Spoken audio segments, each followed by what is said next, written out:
أنا بكتب الكلام ده وإيدي بترعش، مش عارفة أبدأ منين ولا أقول إيه.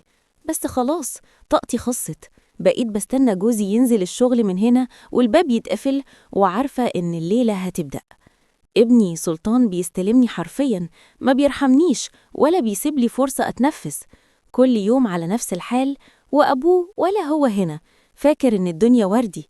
أنا تعبت ونفسي حد يحس بالنار اللي في قلبي. بهذه الكلمات الصادمة بدأت أمل تروي مأساتها. أمل سيدة مصرية متزوجة من أبو سلطان، وهو رجل أعمال سعودي، يعيشان في فيلا هادئة في أرقى أحياء الرياض. القوة لكن خلف الحقيقية جدران تأتي من هذه الداخل، الفيلا من كان إيمان هناك مجار، صراع الوعي يومي مقدامه لا يعلم وتصحيمنا. عنه أحد. صراع هذا يبدأ الشعور بمجرد الذي خروج أحمله في رب قلبي المنزل، حيث أقلات يقين تنقلب الداخل من الموازين تجربتي وتتحول الشخصية. الأم لضحية لطلبات لا تنتهي. الساعة تشير إلى 7 صباحاً. صوت منبه أبو سلطان يقطع سكون الغرفة. يتحرك ببطء، يرتدي شماغه، يعتري بعطره الفواح الذي يملأ الممرات.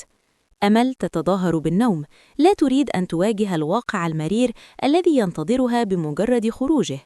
يقترب منها أبو سلطان ويهمس في أذنها: أمل، أنا ماشي الحين، انتبهي لبيتك وللولد. تدرين اليوم عندي اجتماعات كثيرة وما رح أرجع إلا متأخر. تبين شيء؟ ترد أمل بصوت مخنوق ومجهد: سلامتك يا أبو سلطان، درب السلامة. بمجرد القوة أن تسمع الحقيقية صوت تأتي من محرك الداخل، سيارته من إيمان يبتعد مجار، وصوت الوعي البوابة مقدامه الخارجية وتصحيمنا. وهي تغلق، تفتح هذا عينيها الشعور ببطء، الذي أحمله في تنظر قلبي للسقف أقلات وتنتهج يقين تنهيدة الداخل من طويلة تجربتي الشخصية. كأنها تخرج روحها معها. تبدأ دقات قلبها تتسارع. هي تعرف الآن أن الوحش قد استيقظ أو على وشك الاستيقاظ. تمر دقائق ويأتي الصوت الذي تخشاه، صوت خطوات ركض سريعة في الممر، ثم يفتح باب غرفتها بقوة هائلة وكأن إعصاراً قد دخل. ماما، أنت لسه نايمة؟ قومي، أنا جيت. سلطان ابنها ذو ال7 سنوات، طفل بذكاء حاد وطاقة لا تنفد واحتياجات تفوق قدرة أي بشر. يدخل الغرفة، يقفز فوق السرير بجانبها، يسحب الغطاء عنها بعنف. تقول أمل باللهجة المصرية الممزوجة باليأس: يا حبيبي يا سلطان، القوة سيبني بس 5 الحقيقية تأتي دقايق، من الداخل، والله ما نمت من طول إيمان الليل، مجار، جسمي الوعي كله مقدامه بيوجعني. وتصحيمنا. يرد سلطان بلهجته هذا السعودية الشعور الذي المتمردة: أحمله في لا، قلبي ما في 5 أقلات دقايق. يقين الداخل قوليلي من وين تجربتي الآيباد؟ الشخصية. وين الشاحن؟ أنا أبغى ألعب الحين، وأبغى الفطور الحين. قومي يا ماما يلا. هنا تبدأ المرحلة الأولى من الاستلام. سلطان لا يقبل الرفض. يبدأ بجذب شعرها، القفز حولها، الصراخ بأعلى صوته. أمل تشعر أن رأسها سينفجر. تحاول أن تأخذه في حضنها لتهدئه، لكنه يرفض، يريد السيطرة الكاملة. الناس حين يقرؤون العنوان ابني يستلمني وأبوه في الشغل قد يذهب خيالهم إلى عقوق أو تمرد مراهقين، لكن الحالة هنا أعمق. أمل تعاني من الاحتراق النفسي. هي وحيدة تماما في هذه الغربة. أهلها في مصر، وزوجها القوة غارق الحقيقية في تأتي من صفقاته الداخل، وأعماله. من إيمان مجار، وسلطان الوعي طفل مقدامه يعاني من فرط وتصحيمنا. حركة وتشتت انتباه هذا الشعور الذي ADHD أحمله في قلبي بدرجة حادة، أقلات لكن يقين الزوج الداخل من يرفض تجربتي الاعتراف الشخصية. بذلك ويراه مجرد شقاوة عيال. سلطان بيستلمها في كل شيء. لا يأكل إلا إذا أطعمته بيدها وهي واقفة. لا يلعب إلا إذا كانت هي الخصم الذي يهزم دائما. يرفض أن تتركها الغرفة ولو لدقيقة واحدة. تتذكر أمل ما حدث أمس. استلمها من 10 صباحاً حتى 6 مساءً. كان يطلب منها أن تمثل معه دور الخادم في لعبة خيالية، وكان يصرخ فيها إذا أخطأت في نطق كلمة. وعندما حاولت أن ترتاح وتشرب كوباً من القهوة، سكب القهوة على سجادة الصالة وقال ببرود: قومي نظفيها، أنا الملك هنا. القوة الآن في الحقيقية الصالة تأتي من الكبيرة، الداخل، من الموقف إيمان يتأزم. مجار، الوعي أمل مقدامه تحاول تنظيف وتصحيمنا. البيت، وسلطان يتبعها هذا في الشعور كل الذي خطوة. أحمله في ماما، قلبي شوفي هذه أقلات الرسمة. يقين ماما، الداخل من قوليلي تجربتي قصة. الشخصية. ماما، ليش وجهك كذا تعبان؟ أنت صرتي عجوز؟ تقول أمل باللهجة المصرية الممزوجة باليأس: يا حبيبي يا سلطان، سيبني بس 5 دقايق، والله ما نمت طول الليل، جسمي كله بيوجعني. يرد سلطان بلهجته السعودية المتمردة: لا، ما في 5 دقايق. قوليلي وين الآيباد؟ وين الشاحن؟ أنا أبغى ألعب الحين، وأبغى الفطور الحين. قومي يا ماما يلا. فجأة يمسك سلطان بيديها ويشدها بقوة: تعالي الحين الغرفة، أبغى نلعب مصارعة. أمل بصراخ: يا سلطان ارحمني، ظهري مش قادرة أفرده، ارحمني يا ابني. سلطان بعناد: لا، أنتِ قلتيلي إنك تحبيني، القوة الحقيقية تأتي من الداخل، من إيمان مجار، بينما الوعي هي في لمقدامه قمة التعب وتصحيمنا. يرن هاتفها: إنها هذا أمها الشعور من الذي القاهرة. أحمله في أيوة قلبي يا أمل يا بنتي، أقلاتك من عاملة الداخل إيه؟ من تجربتي وحشتيني. الشخصية. وسلطان حبيبي عامل إيه؟ أكيد بطل ومريحك. تغص الكلمات في حلق أمل، تنظر لسلطان الذي يرمي ألعابه في كل مكان ويطالبها بجمعها. ترد بمرارة: الحمد لله يا ماما، سلطان مستلمني يا ماما، مستلمني حرفياً، أنا بموت في اليوم 100 مرة. الأم ببساطة: يا بنتي ده عيل، بكرة يكبر ويشيلك، احمدي ربنا إن عندك طفل يملى عليك البيت.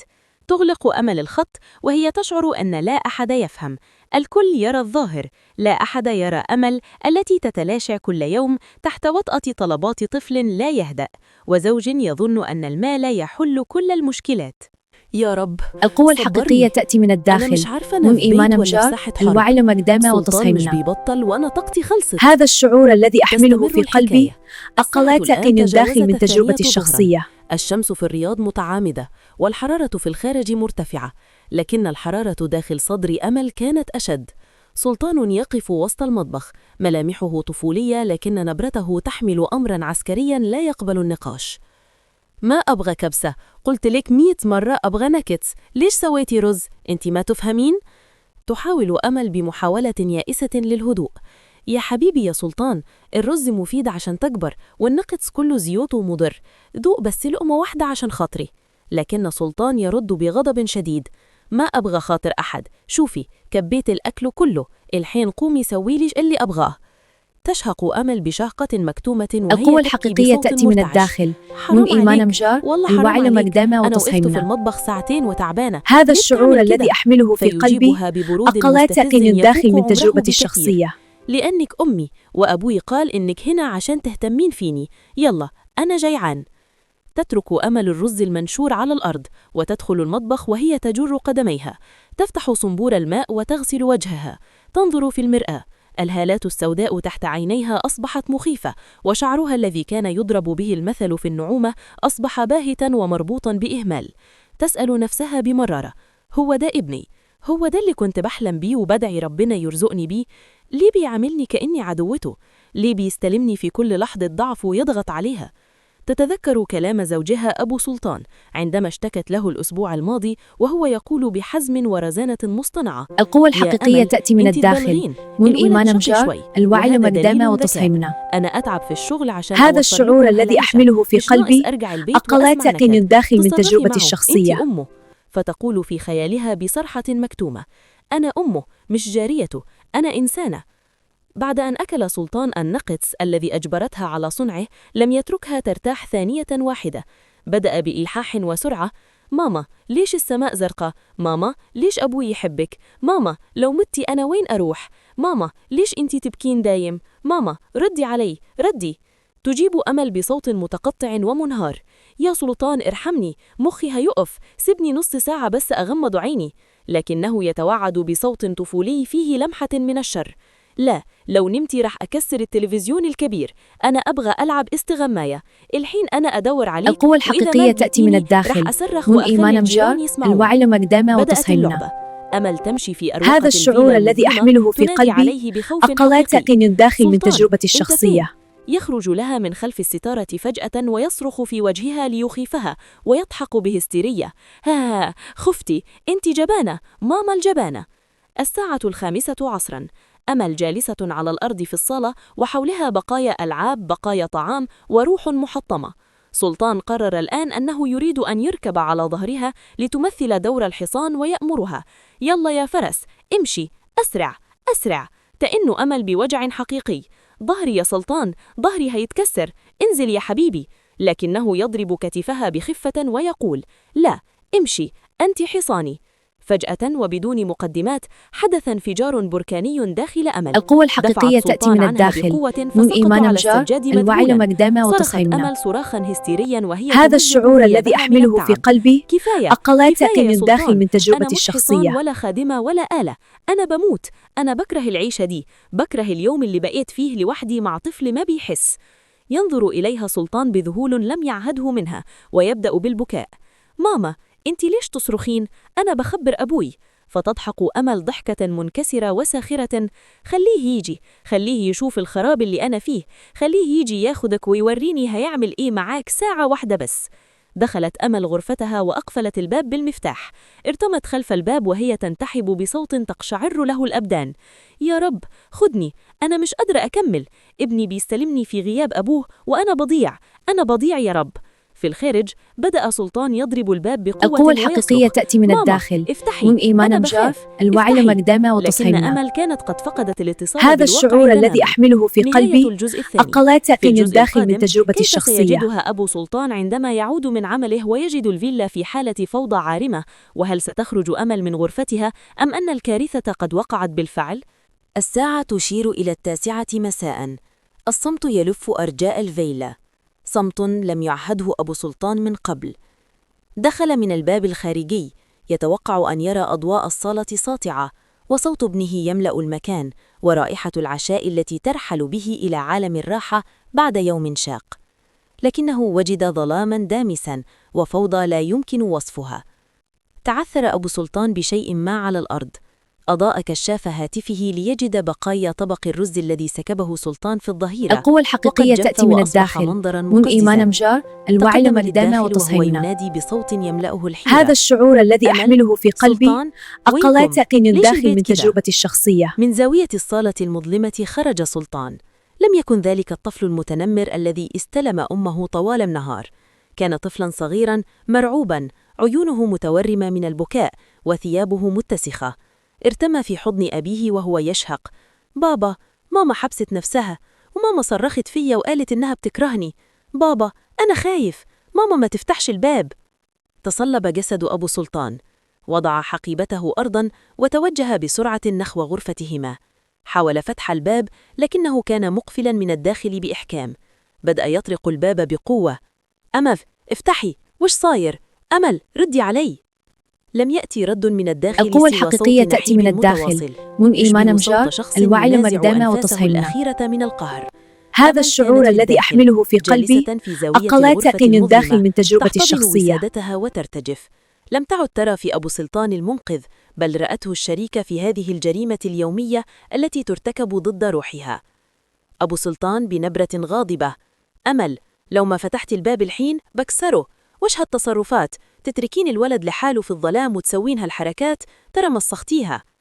فجأة انقطع صوت النحيب وجاء صوت أمل من خلف الباب، لكنه لم يكن صوتها الذي يعرفه. كان صوتا محطما خشنا من كثرة الصراخ. اكسروا يا أبو سلطان، اكسروا واكسر كل حاجة باقية فيا. انتوا الولد استلمتوني، واحد بالطلب والتعب والمتنبر والتاني بالإهمال والعمى. انت جاي تسأل ليه الولد لوحده؟ طب ما سألتش القوة نفسك الحقيقية أنا تأتي كنت من لوحدي الداخل، إيه طول السنين من إيمان دي؟ مجار الوعي تراجع أبو لمقدامه سلطان وتصحيحنا. خطوة للخلف. كانت كلمات هذا الشعور أمل الذي كالصياط. أحمله في للمرة قلبي الأولى أقلات يشعر يقين بمرارة الداخل من في حلقه. تجربتي الشخصية. نظر إلى ابنه سلطان الذي كان يرتجف بجانبه، ثم نظر إلى الفوضى في الصالة. بدأ شريط الأيام يمر أمام عينيه. شكاوى أمل التي كان يسخر منها، تعبها الذي كان يسميه دلع ستات، ووحدتها التي كان يظن أن الذهب والمال يداويانها. أبو سلطان بصوت منخفض وهادئ. أمل، حبيبتي، افتحي الباب ونتفاهم. أنا ما كنت أدري أنك وصل لهذه المرحلة. سلطان هو طفل ما يفهم. قاطعته أمل بحكثة هستيرية. ما يفهمش، الولد بيفهم كويس أوي إن أبوه مش موجود، وإن أمه هي الحيطة الميلة يلي يرمي عليها غله. الولد بيستلمني كل يوم وانت في شغلك، ولما القوة ترجع الحقيقية تلبس انت تأتي وش من الوداعة الداخل، وهو من إيمان يلبس وش مجار الهدوء، الوعي وأنا اللي لمقدامه في النص وتصحيحنا. بتفرم. فتحت هذا أمل الشعور الباب، الذي أحمله خرجت في قلبي وشعرها مبعثر أقلات يقين وعيونها الداخل من حمراء تجربتي كالجمر. الشخصية. لم تنظر لأبو سلطان، بل نظرت لسلطان وقالت بلهجة مصرية حادة: شفت يا سلطان، بابا جه، روح قول له بقى عملت فيا إيه النهاردة، قول له ركبت على ظهري إزاي، وقول له رميت الأكل في الأرض إزاي، روح قول له إنك استلمتني لحد ما موتني. سلطان نظر إلى أمه ثم إلى أبيه وبدأ يبكي بحرقة حقيقية، ليس خوفا هذه المرة بل ندما. ارتمى تحت قدمي أمه وهو يقول: ماما، خلاص، والله خلاص، ما عود أسوي كذا، والله أحبك. أبو سلطان وقف مذهولا، يرى زوجته التي كانت رمزاً للأناقة والهدوء وقد تحولت لجسد بلا روح. أبو سلطان وهو القوة يمسك الحقيقية يدها: تأتي من الداخل، أمل، من إيمان أنا نمجار، آسف، الوعي أنا لما اللي قدامها استلمت حياتك وتصحيحنا. وضيعتها في شغلي وتركتك هذا الشعور تواجهين الذي أصعب أحمله في مهمة قلبي لحالك. أقلات أوعدك يقين من الداخل من بكرة كل تجربتي شيء الشخصية. بيتغير. انتهى الجزء الثالث. في الجزء الأخير، هل سيتغير أبو سلطان فعلاً؟ وما هي المفاجأة التي ستكتشفها أمل عن حالة سلطان الصحية التي ستقلب موازين القصة وتجعل المشاهد يخرج مكسوفاً من نفسه؟ مر أسبوع على تلك الليلة العاصفة. لم تكن مجرد مشاجرة وانتهت، بل كانت زلزالاً هدم جدار الصمت. قرر أبو سلطان أن يأخذ إجازة مفتوحة، وأصر على عرض سلطان على أكبر استشاري سلوك في الرياض. بينما كانت أمل تجلس في قاعة الانتظار شاردة، تخشى أن يكون ابنها شريراً بطبعه كما خيل لها تعبها. القوة خرج الحقيقية تأتي الطبيب من الداخل، وعلى من وجهه إيمان ابتسامة نمجار، هادئة، الوعي لما قدامها لكنها تحمل وتصحيحنا. الكثير من الجدية. هذا طلب الشعور الذي منهما أحمله الدخول، في قلبي ثم نظر إليهما أقلات يقين وقال الداخل من كلمات تجربتي لم الشخصية. يتوقعاها أبداً. الطبيب: أبو سلطان، أمل. سلطان طفل ذكي جداً، لكنه يعاني من نوع من فرط الحركة المرتبط بقلق الانفصال الحاد. سلطان مو جالس يستلمك يا أمل عشان يضايقك، هو يستلمك لأنه خايف يفقدك. هو يلاحظ تعبك، يلاحظ حزنك، ويظن بصغره أنك لو ارتحتي راح تتركينه وتغيبي زي ما أبوه غايب في شغله. كل صرخة وكل طلب وكل نوبة غضب كانت صرخة استغاثة بيقول فيها: ماما، أنا هنا، شوفيني، لا تخليني. سقطت الكلمات على أمل كالصاعقة. شعرت القوة فجأة الحقيقية ببرودة تأتي من في الداخل، أطرافها. من إيمان هي التي نمجار، كانت الوعي تظن لما أنها قدامها الضحية وتصحيحنا. اكتشفت أن طفلها هذا كان الشعور يغرق الذي في أحمله الخوف، في وهي قلبي لم تدرك ذلك. أقلات يقين الداخل من أمل تجربتي بصوت الشخصية. يخنقه البكاء: يعني ابني ما كانش بيقصد يذلني، يعني هو كان خايف. يا حبيبي يا سلطان، وأنا اللي كنت بدعي عليه وبقول ارحمني، أنا اللي كنت محتاجة أرحمه من وحدته ومن خوفي أنا كمان. ارتمت أمل في حضن زوجها وهي تبكي بحرقة، لكن هذه المرة كانت دموع ندم واعتمار لابنها الذي ظلمته في سرها. أبو سلطان بصوت فيه غصة خجل: والذنب ذنبي أنا يا دكتور، أنا اللي سلمت وقتي كله للشغل وتركت طفلاً صغيراً يحمل هم غيابي وأماً تعاني وحدها، أنا اللي كنت المفروض أحتويهم. خرجوا من العيادة وكان سلطان ينتظر القوة في الحقيقية الخارج. تأتي من أول الداخل، ما رأى من أمه إيمان لم نمجار، يجري الوعي خلفها لما ليطلب قدامها الآيباد وتصحيحنا. أو ليصرخ بطلب هذا جديد. الشعور الذي وقف أحمله في مكانه قلبي ونظر أقلات إليها يقين بعيون الداخل من تلمع تجربتي بالدموع الشخصية. وقال: ماما، أنت لسه زعلانة مني؟ نزلت أمل لمستواه وضمت صدره بقوة وقالت وهي تقبل رأسه: لا يا قلب ماما، أنا اللي أسفة يا سلطان، أنا اللي ما فهمتكيش يا حبيبي. وعد مني مش هسيبك لوحدك تاني، ولا هسمح لأي حاجة في الدنيا تخليني أزهق منك. العبرة من القصة ليست في شقاوة طفل أو تعب أم، بل في ذلك الفراغ الذي نتركه في قلوب من نحب بحجة تأمين مستقبلهم أو الانشغال بالحياة. أمل كانت تظن أن ابنها يستلمها ليعذبها، بينما كان يتمسك بها ليعيش. لكل أب غايب في شغله القوة ولكل الحقيقية أم تأتي من حاسة إن الداخل، ولادها من حمل إيمان عليها نمجار، رفقاً الوعي لما بيهم. قدامها أحياناً وتصحيحنا. السلوك السيء للطفل هذا هو الشعور مجرد الذي رسالة أحمله في مشفرة قلبي بتقول أقلات أنا يقين محتاج الداخل من حضنك. تجربتي لا تخلوا الشخصية. ولادكم يوصلوا لمرحلة الانهيار عشان تحسوا بيهم. القصة بدأت بعنوان يوحي بالسوء، لكنها انتهت بحقيقة تخلي كل واحد فينا يراجع نفسه. هل إحنا فعلاً بنهتم باللي بنحبهم، ولا بس بنوفر ليهم طلباتهم وبننسى قلوبهم؟ وعاشت أمل وأبو سلطان وسلطان حياة جديدة، حياة ما فيهاش استلام، فيها احتواء، لأن الحب هو الدواء الوحيد لأي تعب.